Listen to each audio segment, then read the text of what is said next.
Get ready. Welcome, everybody, to the latest episode of Gullcast. I'm your host, Brennan Hall. I'm the esports coordinator here at Endicott. And boy, do I have a special guest for you today.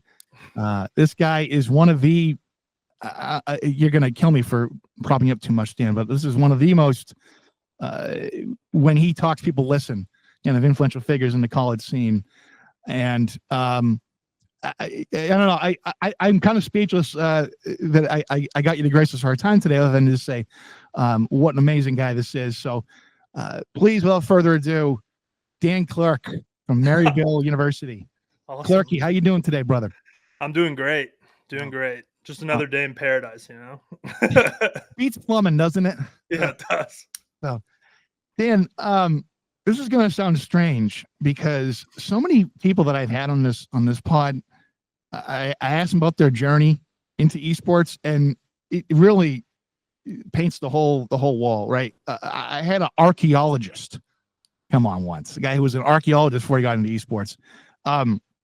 So it feels a little bit anticlimactic to talk about going from the pro scene to the college scene, but you know what I'm saying? Like, wow, like this is pretty good, but like compared to everybody else, like everybody's got such a unique journey. So I want to start this off, Dan, just for those unfamiliar, if you could just tell us about your journey into esports and how we got to where we are today. Sure. So I grew up in a hockey household. My dad played in the OHL. I was supposed to be a hockey player. Wasn't as good as my father. My sister, ironically, got all the athletic genes. She was a great volleyball player. Right here, too. Good for Katie. Around high school, I started competing in Call of Duty. I used to go to a bunch of tournaments and win a bunch of prizing. Back then, though, prizing was like free Mountain Dew. It wasn't like nowadays. And so I followed my friends to engineering school. Took 3 semesters there, realized I absolutely hated it. I used to like watch esports with one of my buddies on the floor, and we were watching a bunch of interviews with team owners, and I was like, these guys aren't that special. We could do this. Why don't we try to do this? We hate school. Why don't we try to do this? So we both dropped out.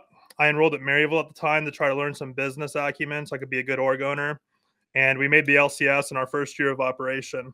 I feel like my dad's hockey coaching, as well as my experience playing and competing, really helped me manage players and build teams. And in those early days before there was VC investment, it was pretty wide open for anybody that wanted to go get it. So we were very successful, not successful in terms of like what you see nowadays, because back then there's no VC money. We were like literally building the company off of, if we don't win the tournament, the company dies. So we had to get everything perfect over and over and over again.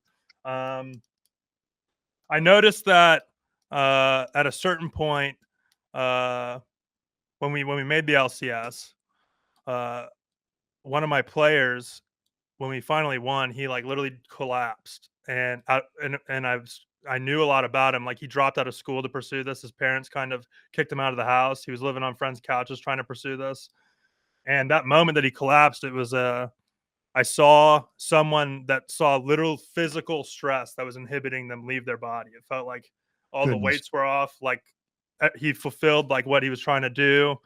And it seemed like he had a lot of weight. And coming from like a middle-class background, I never felt that level of stress. It was like a new experience for me. Fast forward 3 months, we were the least funded team in the league and we got relegated. And I saw the exact opposite of that emotion when he realized that he had to go back to square one.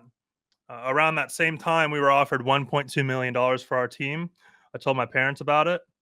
They didn't believe me. So I went to my counselor at Maryville to ask him for some advice. And within 2 weeks, I was in the president's office. And the president asked me, what could we do to get esports on our campus?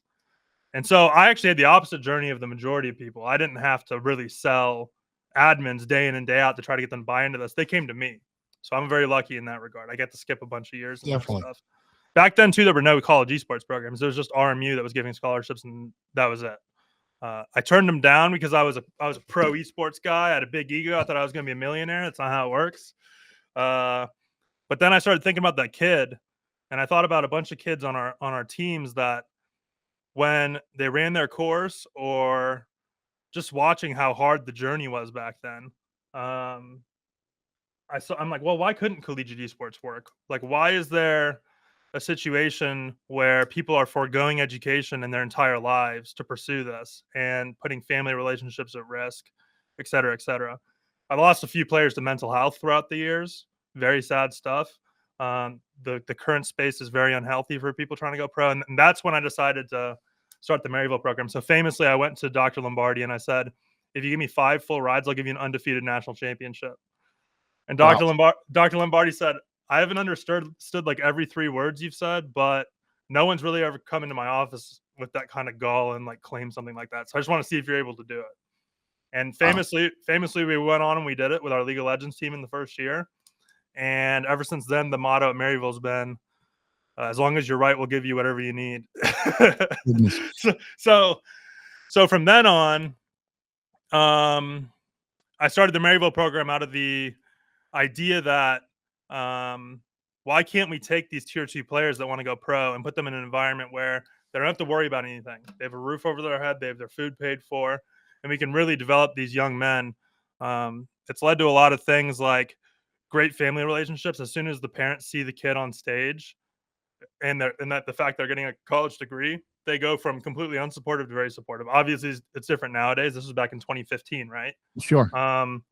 Around that time, I was headhunted by a pro org called E United by the investors. This is when the VC money started coming in, and I ran that org for about 5 years. Uh, Combined between the two teams, I think I've won around 14 million in prize winnings. We won the Call of Duty World Championship, the Smite World Championship. We've been to Counter Strike Major. We won League of Legends Tier 2 with that team.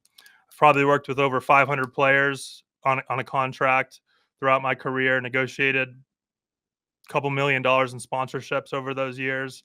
And the reason why, so sorry for the tangent, but back to your original question, the reason why I came back to collegiate is because after we won the Call of Duty World Championship, this was after we had won millions of dollars in prizing. I've been to hundreds of tournaments. I've been all over the globe. That was a project that took us 4 years. So we signed unknown players relative to like the people that watch it, like Simp, Abizi, young guys, and we built that team with Clayster, and it was a 4-year project, and it finally culminated with us beating 100 Thieves and winning the world championship. And I felt amazing when we won, obviously, but it went away after 4 hours, and then I was like, well, now I have to start over and do it all again, right? So it's a fleeting feeling. Victory's a very fleeting feeling in pro, and when it's all Interesting. of and it feels like it's more about the money. And simultaneous to this, I was having my experiences at Maryville, and we had just graduated our first class in our program.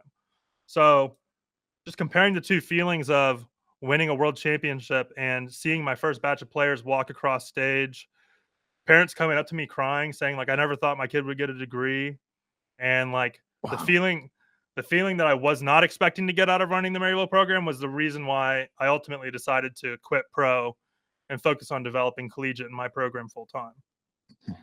You're painting a Sisyphean picture of the. Yeah. Yeah. Well, Unintentionally. I mean, also like, let's be honest. You're mentioning a decade worth of stories here, but this is relative to other industries new, right? It's more of an infantilization. How often do new ideas arrive cleanly, right? Never. They arrive with a thud, and then once the dust settles is when things mature. Right. I want to get back to some thoughts you made about the athlete and esports athlete crossover, but just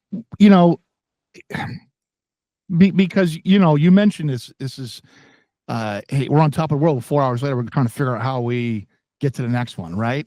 Yeah. Hey, Nick Saban at least gives himself 48 hours before he starts thinking like that, right? Yeah.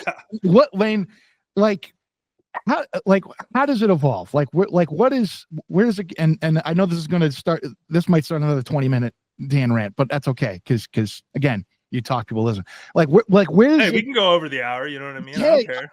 I got all day for you, brother. What, where does it, what does that path look like for the future? What is the path of sustainability? It's tough, I mean, the reality is, we can talk about high-minded pursuits like career development, Yeah. broadcasting, transferable skills, this, that, and the third. The big thing that I don't want is for the definition of what esports is to be lost, which is just like sports. It's the pursuit of excellence through something, right? Yeah. So the more we talk about degrees and career development, all that stuff, I don't really see that as esports. What I see as esports is what I saw in hockey, my experience in USA hockey, the things I learned from competing and working with teammates and conflict resolution and all those things. I love Miyamoto Musashi, the samurai. He has a famous quote: "It's through one thing, no 10,000 things." And I think that is very true for esports. So I think for sustainability, the first step is we have to get people to care about this that are not us. Right now, we're a completely participant economy. So the economy is completely made up of the people that compete in collegiate and the people that work in collegiate, and that's it. You'll see some streams that get like 30 viewers, some might get 100 viewers. If we're on a publisher stream, we might be lucky to get 10,000, but it's not consistent and it's not a day in and day out thing. So the first step is we got to get people to care about this. If we don't get people to care about this and become fans, then this becomes the rock wall on college campuses. It seems like a good idea at the time. Now it's something that kids can just use on college campuses. And if that becomes the reality one day, I'm out, because I have very clear reasons why I'm a part of this. It's seeing the transformation in the individual students through esports and teaching them how to fall more in love with the game that they love because they're getting better at it. It's not about teaching classes, this and that, and the third for me. Those can be great things, but we can't dilute what the core product and reason we're all here is, which is it's a video game competition, right? And so the first step to that is this has to be followable. Like, I challenge any viewer of this to go on and find the standings for one of their leagues, or have their dad do it. That's a better challenge. Have their dad go on and try to find their match page. You can't do it. It doesn't exist right now. Right now, the scene is harder to follow than Japanese wrestling, Indian cricket, whatever you want to name. That's the first thing that needs to be solved. But it's a very simple answer. Usually, like, the dumbest answer is the most correct one. I forgot what law that is, or theory that is. But Occam's razor. Occam's razor. Yeah. It's well. I think what you're referring to is actually the best solution is often the simplest one. Yeah. Yeah. And so what we need to do, I think, and this has been what I've been working on, is we need to aggregate the schools that have the investment and have the ability to move quickly, and we need to get them all together so we can experiment with media content, the way we run broadcasts, the way we format websites, things like that. We need to be able to just experiment and try stuff. For me, the last 10 years have been a wash in fandom because we haven't had anything that allows us to follow this. So how are you going to get an alumni, a parent, an admin, gym and math class that hears during introductions that so-and-so's on the esports team, and they have 3 minutes of their day to dedicate to this idea of exploring this? They don't find anything. They're going to give up, right? So we got to fix that. Yeah. Well, I want to ask you about the college scene, and back to this thing you were saying earlier about your OHL experience. And my dad's OHL experience. I would never claim. I was brutal. What I meant to say was your proximity to really just world-class elite hockey, and that clearly have given you a lifelong relationship with the game, which makes us kindred spirits up here in Boston. So, but so I don't know how it is with other programs, your program, but here, our best esports athletes, we have 36 competing competitively, and the best ones are consistently ones who were high school athletes. Our best Overwatch player, or our best, when it comes to aim, our best DPS, he was a multi-sport athlete in high school. Our Fortnite captain was captain of his high school basketball team, and he's been streaming since he was 15. I do think there is a pattern there, with people who understand, doesn't like, one, hey, the twitches, the reflexes, sure, that translates, but like also, understanding what it means to be accountable to something bigger than themselves, right? Is that like, does that reflect other programs? Like, are we on the right track? How does it work for you guys? Yeah, so when we're recruiting, we recruit from all over the world. So we've had players from Sweden, Portugal, Mongolia, all over the place, Australia, you name it. So when we're recruiting people that are in like the top 0.01%. Sure. And the way esports is right now, like if you compare it to hockey directly, My dad was coached by somebody back in the 80s that was coached by somebody that was coached by somebody. Yeah. You can date it back very long time. This has only been around for what, 15 years in North America in a big way. I mean, you could count the MLG days, but it was different back then. Right. We don't have pedigrees of coaching. So the reality is when we're talking about actual game coaches, in each title, you could probably count 6 of them that are good. And that's not me slighting anybody. That's Yeah. just what it is. And I think a lot of a problem that people get into when they sign esports players to their program is they try to tell people what to do, and when they don't know what they're talking about. And so here at Maryville, what we try to do is we obviously try to get best in class coaching, like what we have access to. Our best coach, his name's Niles. He was a player that was here for 4 years and then went pro and then came back. I truly think he's one of the best players in NA right now. But what we focus on is just challenging the individual person to find their own path on what it means to be good. So we have our players in the gym on a daily basis. If you were to like put our team next to an athletics team, you'd be hard pressed to see the difference. Find the esports player in the gym, right? We just push our players to be better every day and to push themselves. I think that the reason why your players that are good come from high school athletics and youth athletics is because they've experienced that path for the first 16 to 17 years of their life. As they've been challenged and they've trained in different disciplines, and so they understand what it means to get good at something and what it takes, and they apply that to video games, and that's why they're a cut above the rest on average. I think a lot of esports players, while a lot of them have been athletes and have played sports, a lot of them haven't. And so a lot of them haven't had years of coaching that teach them like what it means to be good and what it takes. So for us, like people think like, oh, Maryville has the secret sauce. They have these great coaches and they understand the game. Like, yeah, we do, but it's less that, and it's more so we have players that we already know are in the top 0.01%. So if you try to mess with that too much, it can actually be harmful to how well they're playing, right? So it's more so looking at the way that they're training and optimizing it. That's the way that we approach our training. Yeah. Absolutely. Yeah. For colleges, I love this story of, having the guts to go to the president and make a bold declaration. Yeah. And I kind of, I don't know if you had a moment like, oh my God, he actually went for it. Now I got to build it. But yeah. Well, back then I was like 21, so I was pretty delusional, right? So I don't think I really realized like the claim that I made until after we had won. I was like, dang, we went 40-0 and then won the playoffs clean. Listen, I had a similar story, when I got to the Patriots with the ESPN Boston. It's like, hey, listen, I'll beat the Globe and Herald on stuff. I will travel, I'll work. And then here I am, 25 years old. Like I got the keys to come. Like, oh, now I got to drive it. Oh my God. Yeah. Right. But I do think that like, so I think we've sold the right story here at Endicott, right? Like, we have a major, we're curriculum based. I think when you look at the numbers, right?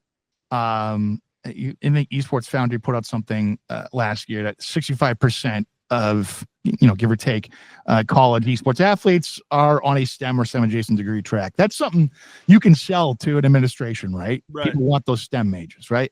You can sell them on uniting social barriers. For us here, we're a small, 3,000 undergrads, a lot of athletes, a lot of nursing majors, which makes us almost 70% female. The females game too. They come in here, play Fortnite, right? Like, this attracts people from all walks of life. You can sell people on that. I think, but you'll like, then you also see other, like, you see like some really respected programs, get the rug pulled out from under them. Like, what is what are the tools of consistency for a college program?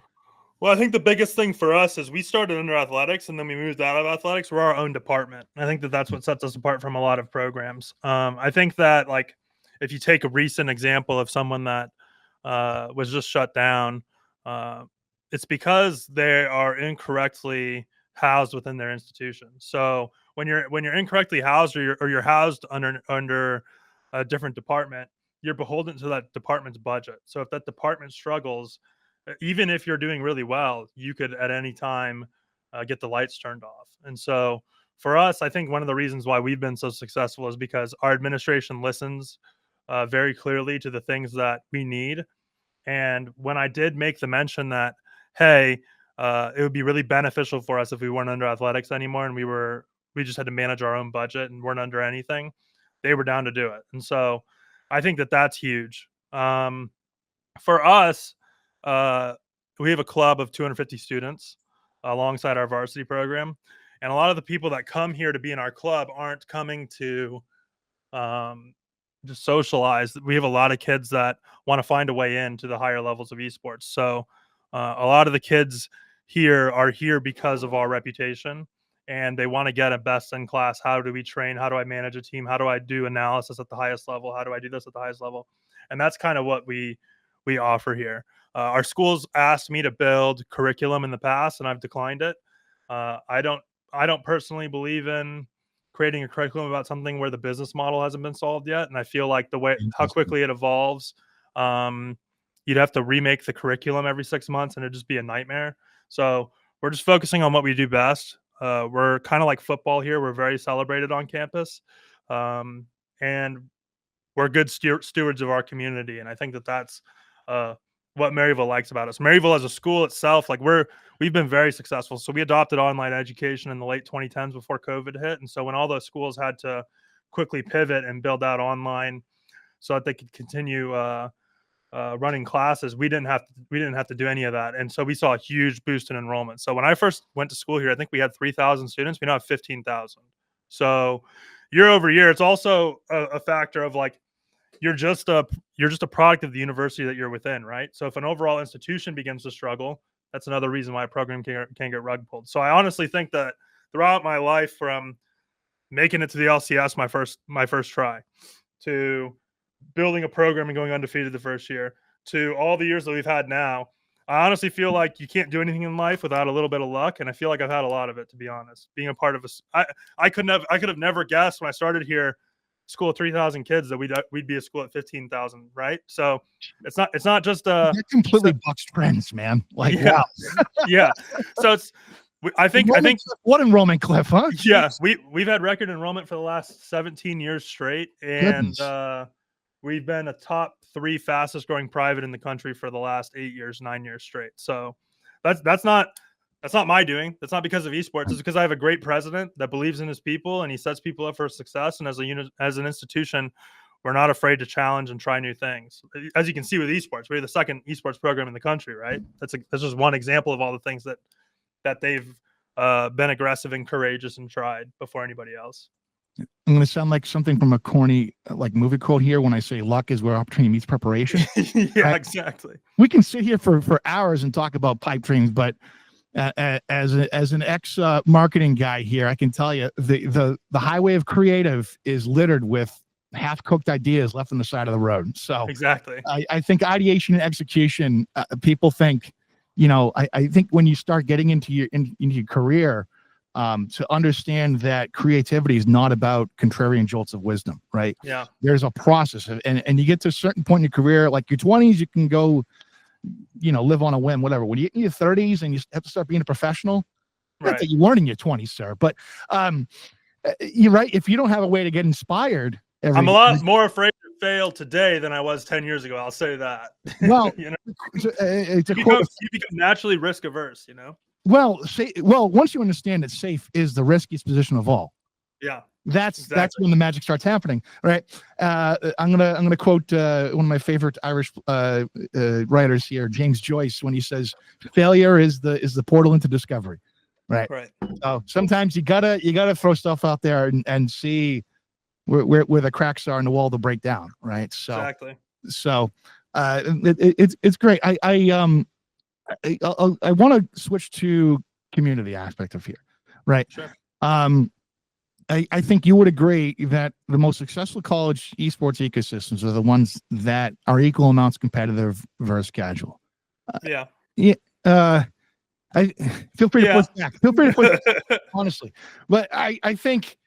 I think it depends on the school, right? Sure. So, I think the best college esports programs. I might change what you said a little bit. Sorry. Sure. I think the best college esports programs are the ones that are able to bring what their school wants to fruition the most effectively. I mean, what Maryville wants out of its esports program is probably very different than what Syracuse wants, right? But you are right. Like having a base, like some of these large schools have clubs of like 2,000, 3,000 kids, right? Right. That's a big number. It's hard though because even if you prove that those students came to your school because of esports, some schools don't allow you to measure that numerically through revenue, right? And so Sure. even some of the programs, like I think ISU had 1,100 club kids. Doesn't Is that matter, right? Illinois State, correct? Yeah. Yeah, yeah. It's tough, but yeah, I mean, you're right. Like that's what we're doing now. Like we've built our competitive standing to a level to where now let's turn it around and build the community around it, right? We did it kind of backwards, but I would recommend nowadays that you are right. Like people start with community first and then build competitive. So what are the commonalities with good communities in the college system? This is kind of I'm gonna save the majority of this for a take later, but I think that the best communities are the ones that give as many students within that community the ability to derive value out of what they're doing. I don't think that a community is valuable if it's just a bunch of kids that are getting together the same way that the pool hall or the ping pong hall did many years ago. Like there has to be intentionality to it. So the students have to be getting access to learning production, learning different things, this, that, and the third. I think that the best communities have robust student-run boards and positions within the club to do things. I think that if you build a community and then you have the director doing everything for it, you're missing out on a lot of the value you can give to the students that are a part of that. So I think that the schools with communities that empower the students the most are the ones that are the most successful. For me, that's what people should be getting out of college. I think what people should be getting out of college is, they're going to learn a bunch of stuff in their classes, but above all else, they need to learn what it takes to be successful in anything and the amount of effort required. And I think that like building a community where people can get together and play video games is cool, but I would never spend $200,000 to make friends. You know what I mean? Right. I quit my frat because it was too expensive back in engineering school. You know, I was like, why am I paying for these friends? Yeah. I could just be friends with them and not be a part of this. I'm cool enough. Right. Yeah. Yeah. That's why the frat scene at UMass Amherst struggles. Yeah. Honestly. That's funny. Yeah. So, Yeah. my UMass colleagues that are listening. Yeah. I said it. And I want to say real quick, like I'm not devaluing what other people are doing in the club space. I don't know what anybody else is doing in the club space, right? I'm just saying, like in generalities, like my views on it. But so here's a lens I look at it through, because you mentioned about the curriculum problem. That's a huge problem, right? I can write a book in 2025 about esports marketing. By 2027, it's outdated, right? That's an industry-wide problem. But I do think that as far as I think we're coming into a world, with creators and influencers, and this is where esports is well ahead of the game, right? That economy is going to be hugely important going forward. Right. And so for students to learn how to brand themselves, how to market themselves in a crowded market, to me, the esports ecosystem is one of the best proving grounds for that for a college. Mm-hmm. I had a video intern at Huddle who was like a part-time Call of Duty, like outside of his duties, because he played college football out in Nebraska, and he was doing Call of Duty tournaments on the side and doing content there, and he probably had that all into a gig when he moved to Raleigh. Nothing to do with esports, but they were just so impressed with what he did with his esports brand. So I think this stuff does translate. To your point, I think teaching it through an entrepreneurial lens, and that's kind of how I've done it here. Like I think for me, teaching esports marketing, where most of my students don't actually know what the funnel is when they come to class, like it's silly for me to get into the esoterica without understanding the fundamentals first. So that's kind of how I go about it. But so like to that end, I think I trailed off. I didn't know what I was going to ask there. You'll have to forgive me. But yeah, I think like what that represents, right? As far as community, like having a part of something, like being a part of something that you can actually take the bones of and say to future employers, hey, like, look at what I built from zero. Right. Right. So Yeah. I mean, like, I think there's a difference between being a part of something and building ownership within something. Like I challenge all of our club students, or we challenge all of our club students to be leaders in different sectors of it, right? The people that become the leaders, the club leaders, like you can look at this back in 2015, like TAMU, UBC. You think Yeah. of all the huge esports clubs. The leadership in those clubs are now members of. They work for Corsair, they work for TikTok, they work for Riot Games, they work. So I think that it's more than just being a part of something. Like if you wanted to derive value out of your college esports experience, you have to try to get ownership in it. You can't just show up to a lab and play Smash for 4 years, or you're going to be no different than the people that sat and played Smash in their dorms for 4 years. You know what I mean? Yeah. Yeah. Absolutely. What do you think? Are we ready for a lightning round? Sure. Let's do it. So I call this lightning round, but what ends up happening is it goes off on tangents. So I start calling this thunder round, right? It's like a rolling thunder. So Dan, this is an answer I'm really looking forward to. What's the worst advice you ever got in your career? Oh, early on when I was in pro, I was young. I was like 19 when I built my team, maybe 20. I was told to keep my head down, and or else you might get it chopped off because the pro space was so political. And they said to just like keep your head down, do good work, and things will work out. And I quickly learned that the people giving me that advice were no better at my job than I was, or had things figured out any more than I did. So took me like 5 years to realize that was the case, that wasn't the case. And as soon as I started like looking at things from a lens of like, maybe I can figure out this problem that everybody's having, or maybe I shouldn't wait for others to figure things out, and I can actually take ownership over things and speak my mind, and I have good ideas in my head. That opened up a lot of doors for me. Back in the days, you'd be afraid to speak out of line, or else the top teams wouldn't scrim you. And if the top teams didn't scrim you, you would get relegated. So there was a lot of fear in the early esports days, especially from the old guard. So, yeah, I would say the worst advice I ever got was to just keep my head down and shut up.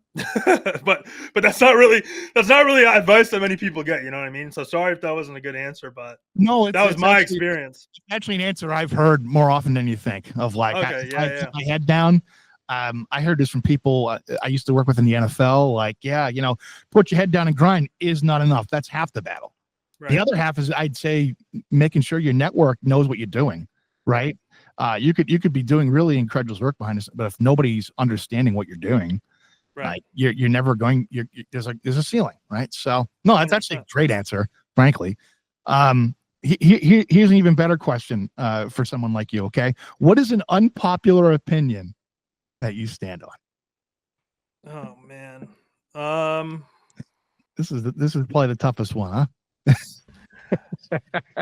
Yeah, I think it just goes back to, this is a competition at its core. I think if you're building an esports program out without getting your admins ready to give scholarship and compete, I think you're doing it wrong. I think it's half-baked. I think that if we lose the idea of competition and competitive and developing players and all this stuff, then we lose what esports is. And I think that as this goes on, we have all these high-minded ideas of what an esports program is. Like if you think of Maryville, you might think of our League of Legends team specifically because we just won Tier 2 for the first time for any college team ever. If you think of Syracuse, you might think of Esports Academics. If you think of Boise, you might think of production. But the reality is, if I'm Duke and I want to build an esports program and I look at the landscape and I see the 100 different things that all these colleges are focusing on, I don't feel like I have a blueprint for my investment. And so I think it actually scares schools away from looking at building esports programs when there isn't really like a clear rubric or blueprint or something that gives me confidence in me spending money. So I think that we need to get back to competition being the foundational pillar of this. And I think that we need to do what's hard, and we need to get people to be fans of this and figure out what it takes to do that. I mean, it's hard to find a niche, right? It's hard to understand what is your unique coat of paint, on a crowded field. But I think the ones that do it successfully, like you guys, there's something different. I asked this about 10 episodes back with Doc Haskell from Boise. Got into a little Seth Godin talk about purple cows. Yeah. You ever heard this analogy? It stems from this idea from Seth Godin about, if you're driving through the countryside, you don't notice the brown cows, the black cows are just there. But if there was a purple one, you'd freak out, right? You'd Right. stop and listen. You'd tell your friends, right? It's a Boise, right? The blue turf is that quote unquote purple cow, right? Right. And I think when they made that decision, they were less than 2 decades removed from being a junior college, and now they're a top 300 university academically, I think. And you look at their football program. I don't think that's a coincidence that Right. a decision like that in the 80s, decades later, they are what they are. So, I will say, like, the most frustrating thing for me over the last 10 years is people tend to put my program in a box. Like, people are like, "Oh, that's a competitive school." Like, that's all they do. Like, they see us as like a one-dimensional program. Yeah. But I think that we do everything. Like, I think the most important thing out of an esports program is your outcomes for your individual students, right? Yeah. Like, I see esports as a vehicle to teach people what it takes to be good at anything. Absolutely. Like the actual pursuit of being the very best at something. That's what we try to teach all of our players. And through that pursuit, they're able to apply that to anything over the rest of their lives. And so if you look at our outcomes, like we have alumni at Big Four accounting and consulting firms. We have alumni at Riot. We have alumni all over the place. And so I think if you look at it, I think that the common thread between all esports programs is like we should be measured by their outcomes, not by our intentions. I think Thomas Sowell said that. I think that you could have everything. You could have something called the free money, everything good law, but if it makes things worse or it doesn't give outcomes, it's nothing, right? And so, even if you look at competitive and like even further looking at competitive, like we have a 23.3% path to pro success rate over the last 4 years. Think about the NCAA's. It's like 2%, I think, and you have to also add in the fact that pro esports leagues are 50 players. There's 50 spots. If you think about the NHL, the MLB, et cetera, there's probably 1,000 spots. I don't know, right? So Yeah. When people talk about us as like, oh, they're a competitive only program, and they put us in that box with some of those other schools that they think, it's like, no, like I think through competition as your foundational piece, you can do everything. And I think the outcomes for your individual students, like if you have students struggling to get jobs after college, if you're not helping them land on their feet and get that first gig, I think that all is lost, right? Because that's what we're supposed to be doing at colleges, right? So that was very tangential. I thought I'd have to get on my soapbox there a little bit, just because like that has been a very frustrating thing for me. When people think of Maryville, they think of, oh, they're just coaches, players, and teams. Like, no, like we have a club, and we take the outcomes for our club kids just as seriously as our players, right? I don't think it's tangential. You look at some other programs and you look at, well, we got, 100 players on our roster. We got all these teams and we compete. It's like, what is your end game? Right. Honestly, and right. What is the end game? That's why, like, I've told my president from day one, we're never going to be more than 4 games. We're going to be Gonzaga. Like that's what we're going to be, very good at a few things. And if there's ever a world where there's 15 esports titles, we're always going to be in 4. I feel much more comfortable if I have my group of 30 players and 200 club kids, getting those 30 players to where they need to go. I don't think there's a world where you could have 200 esports kids on scholarship and promise to every one of them when you're recruiting them that you're going to give each of them equal treatment. It's impossible. So I like to keep my program small and intimate to ensure that our staff members are able to have extremely intimate touch points with our players to make sure that we are able to individualize their experience and have very high-end outcomes for every single one of them. Yeah. That's our strategy. I love that you brought the Gonzaga analogy, because when I feel like these two examples come up a lot. We want to be the Alabama of esports, or we want to be the Gonzaga of esports. Yeah. And I think when people use the Gonzaga one, they think plucky underdog, all lovable, like little engine that could, and they don't really respect how shrewd they are with international recruiting. right? And how much they invest in that. I mean, look at what they used. Tommy Lloyd, who's now the Arizona coach, was the guy who did all the international pipelines for Mark Few. And what do they call him? Bring your passport, Lloyd. Like they, and so like my point being, like very often, like Gonzaga is a sort of like preconceived definition when it's something different. And so I say your chances of being the next Gonzaga are usually one in Gonzaga. Right? Yeah, exactly. People do call us the Alabama of esports. I actually have an article framed in my office from a national newspaper that says Dan Clerke is the Saban of college esports. But the reality is, like, if you look at our history, we only had League of Legends and Overwatch for 8 years. So even when schools had Fortnite, Rainbow Six, Rocket League, all these new games, we didn't expand our offerings for 9 years. And that's because I'm a very strong subscriber to let's do one thing right before we do two things right. Yeah. And so we realized it took us 8 years to get to the point where we were comfortable enough with our League and Overwatch programs and the outcomes of our students to expand it to the next thing. Yeah. So, yeah. No, it's good. I mean, here we pretty much focus on Overwatch, Fortnite, and Rocket League. I'm kind of at the mercy of what talent is here on campus, right in lieu of actual. Many people are, right? Many people are. But hey, we opened a lab. I came in, you remember my presentation at NACE last summer, and I was talking about our Overwatch team, and I came into the year thinking, oh, we're gonna really gung ho on Overwatch, and then, this freshman sits down and he just shows me how he builds in Fortnite. I'm like, this is absolutely insane. And next thing you know, we got 16 Fortnite players. We have a women's varsity Fortnite team. That's awesome. They do twice the stream numbers of our regular Endicott Twitch feed, which isn't a whole lot, but I love saying that. And hey, next year it could be Marvel Rivals, right? Like I kind of have to, but a couple lates, right? Right. So, boy, see what I mean about Thunder Round? It gets you going. Yeah, it does. Next question. What's a prediction you have for the future of this industry? Damn. How meta do you want me to go with this one? As meta as you want, brother. All right. I'm going to go out of my way to try to give you something that you might not have heard before. Sure. Because you've probably done a lot of these. So I've been doing a lot of thinking. A student at another school was able to reverse engineer one of their rubrics and one of their assignments on ChatGPT to find the prompt that was used to create it.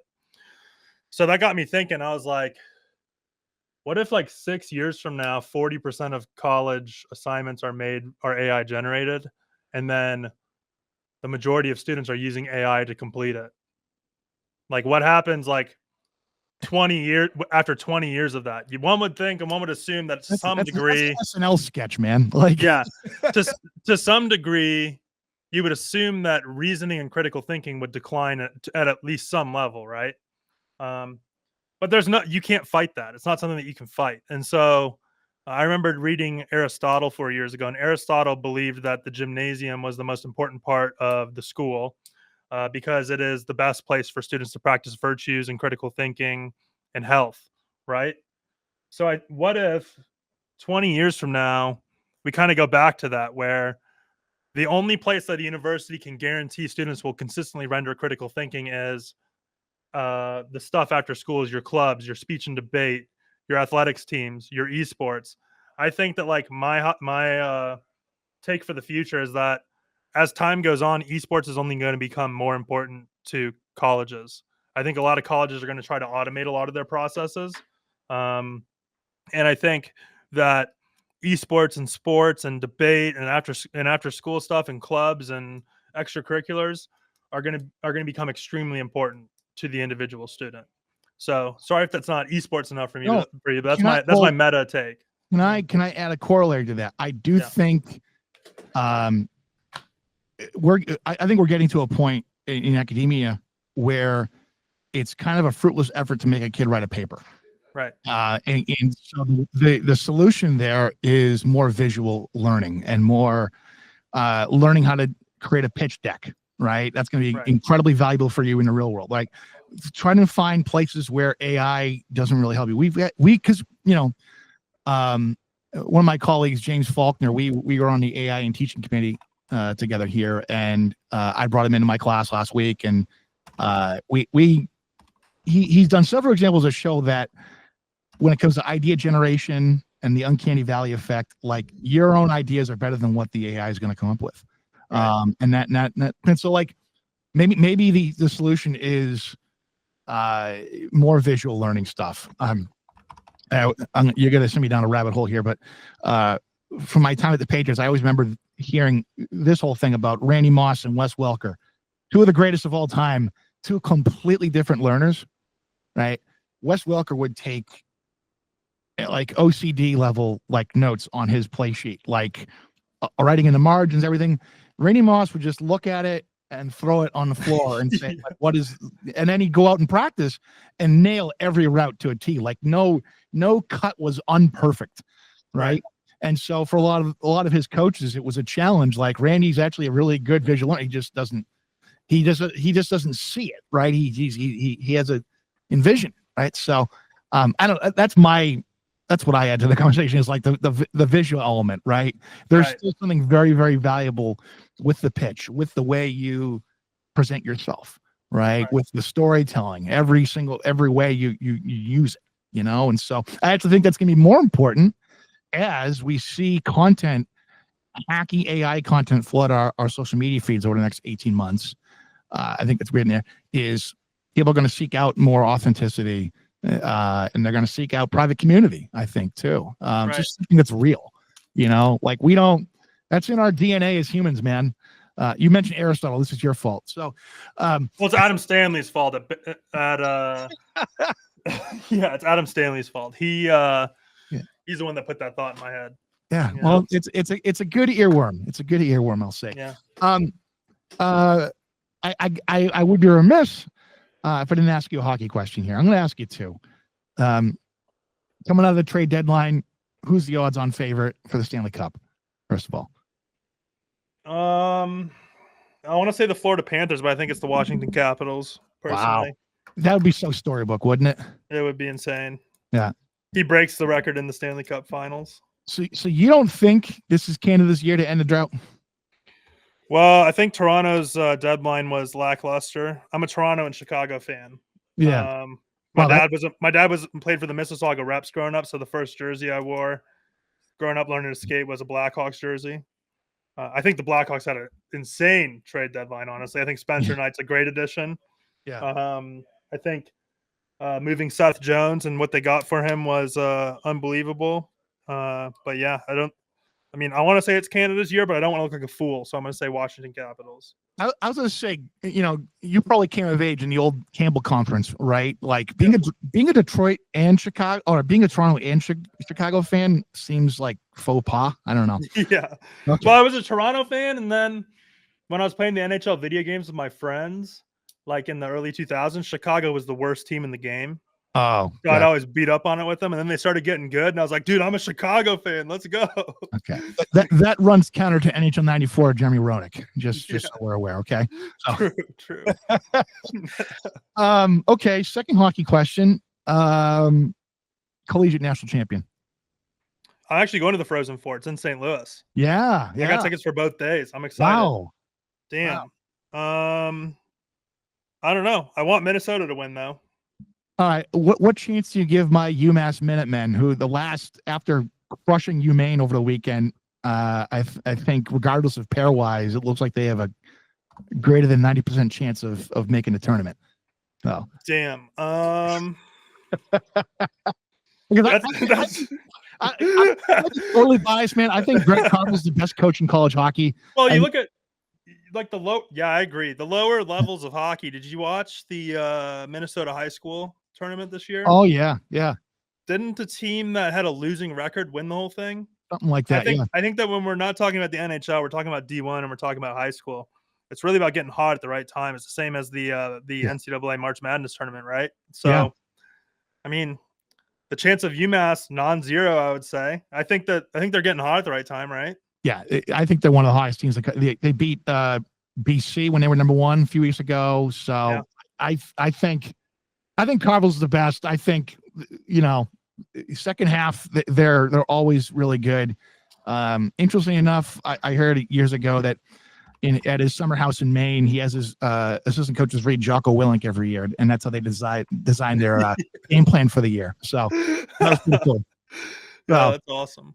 what final lightning round question that went on way too long. What advice would you have for esports students looking to break into the industry? Shit. I think that don't listen to all the bad news about the industry. I think every industry goes through bubbles, and there's macroeconomic things happening that are influencing it as well. So I would say first and foremost, if you're driven to be a part of this industry, don't let that deter you. If you work hard enough, you can be somebody in this industry and get a job that pays you well and build a life. I think that if you want to be, I think that the two best jobs in the industry are being an agent. If you think of the teams, the sponsors, the players, the publishers, that's the only job that covers every single layer of it. So if you want to talk about like a defensive path that can ensure success, becoming a lawyer or an agent is the best. And I would say the number one, and you're going to like this a lot, I think, the number one skill, the only other thing that touches every other layer of the industry is sales. I recommend a lot of students go out and get a job selling for a year, because I think a year of that, of the experience of that and being told no and understanding the hard skill that is sales makes you invaluable to any company. If you can go out, if you can get a client and go out and say, I brought in $100,000 in sponsorship over the last year or something like that, anybody, FaZe, Liquid, Cloud9, they'll instantly hire you. So I think that like even past the idea of learning how to sell something, like if you're selling it to an admin, right? Like even if you're a college esports director, the experience of being told no a lot, I think, does a lot for a person. So This is why I think right, sales can always point to the scoreboard. This is why sales and partnerships always or tend to win that battle internally with marketing, because they're the ones at the scoreboard, right? Exactly. I would say with sales too, you do a year of that, to your point, you'll be fearless. Whatever social anxieties you might have about talking to strangers, you'll be completely fearless by the end of it. 100%. And you'll also learn. I think the pitches I respond to are always the personalized ones, the ones that are just blanket. Hey, I like what Endicott is doing in the space. Okay, what are we doing in the space? Well, you work hard and right, like you'll learn how to hyper personalize your pitch and make someone feel like $1 million. And yeah, I think that's fantastic advice. So I tell every student of mine, like when you leave my program, don't go looking for an esports job. Get a year in a traditional business environment, whether that's sales or working in an office. Learn the intricacies of office politics. I think that's invaluable experience. I think a lot of people that I see graduate from college and go straight into esports, it's like putting someone in the NHL too early. You know what I mean? You got to give them a few years to mature.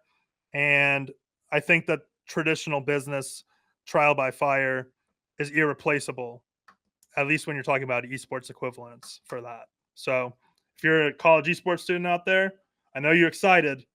Go traditional for a year. Trust me. Awesome stuff. We're coming up on an hour here, Dan. I think we're gonna break a record of shortest conversation together. I don't know how. That's rare.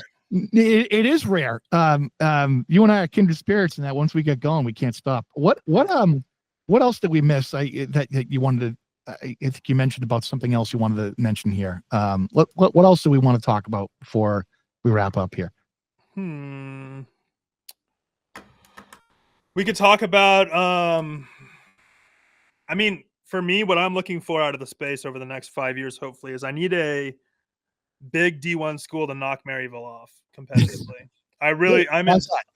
I'm in desperate need of that. So I thought 10 years ago, the space would be at a point where I'd basically be forced to go to a D1 because I would be losing recruitment to schools that have a Chick-fil-A, right? Like I'm on a small campus. I don't feel like I'm 10 years closer to that than I was 10 years ago. And so I think that the growth trajectory of the industry is not at the pace that I would like. I also think that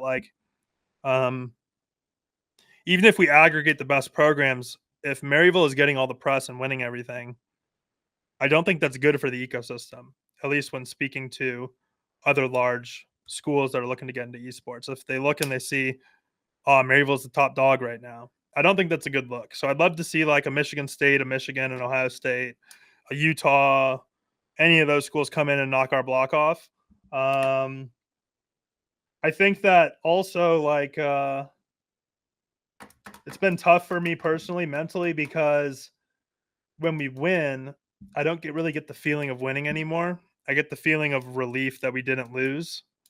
So I'd really love some more programs to come up and challenge us because, personally, selfishly, I'd like to get that feeling of accomplishment back. It's more the feeling of relief is a nasty thing. It's a poisonous thing, right?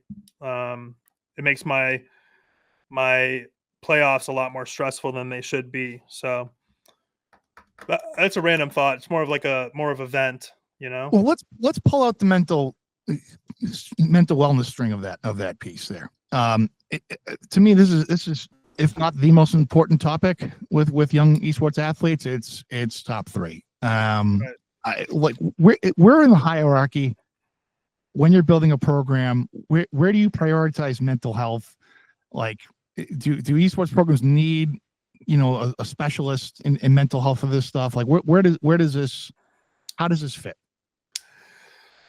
I think that an esports program is not doing a good service to its students if it doesn't have cross-departmental collaboration with the mental health experts on campus, or even like the strength training coaches.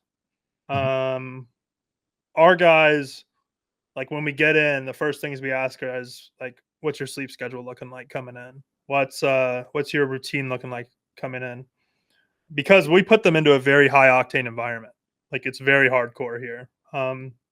I can send you some of our weekly programming after this call. I'd love to. And if a student falls behind in our environment, people always tell you like if you miss a homework assignment, it's like a snowball, and then it's hard to recover.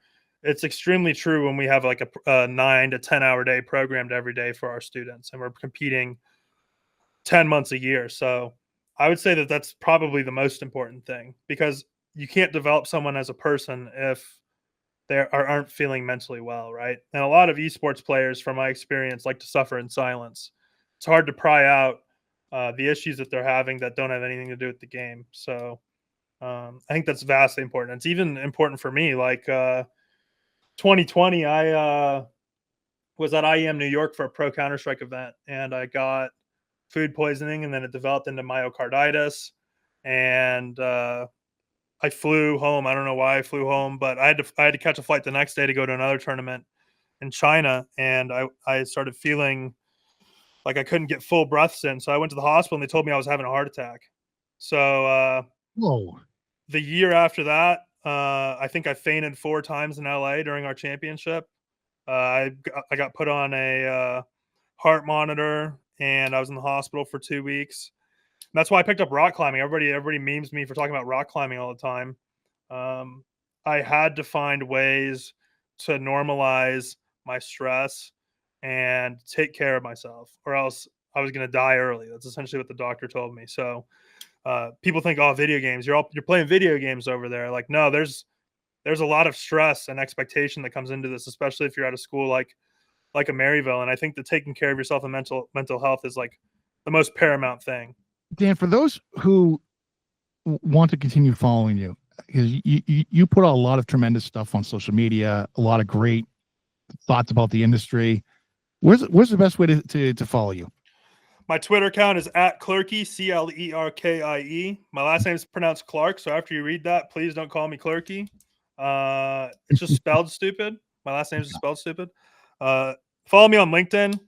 Twitter is more of like I see something and I get mad, and then I post out of emotion. So a lot of my stuff there, like it's 50 good, 50 bad. Connect with me on LinkedIn. I'm going to try to do some more long form stuff. But yeah, I mean, I'd say the best way to follow me is to get in touch with me and ask me questions. So if you want to add me on Discord and hit me up, my Discord's Clerke as well. I like to have one-on-one conversations with anybody. So I'm an open book. Don't feel like you need to passively watch me on socials. You can just contact me and we can get on a call. Awesome. Well, Dan, this is, as always, every conversation with you, I feel like I'm going to Dagobah and meeting Yoda. Okay. So, thank you very much for your time, Dan. This has been tremendous. And we'll have more of these. So for now, for Dan Clerke, this is Brennan Hall signing off, saying see you next time. Thanks everyone for tuning in. Be sure to follow us at Endicott Esports. See you next time.